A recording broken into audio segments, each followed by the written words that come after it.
Today I tried to open this file and unfortunately I selected the notepad to open this and the file type has been changed as you can see. To fix this problem, go to search menu and type file explorer option, click on open it and go to view tab and uncheck this hide extension for known file types and select apply and OK.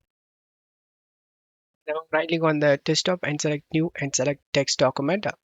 Name this fix and change this txt to abc and press enter.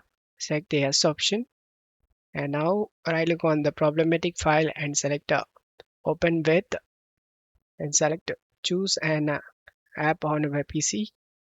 Navigate to desktop and select this all files and select the fix and select open and select always and select close and the file is changed to default as you can see.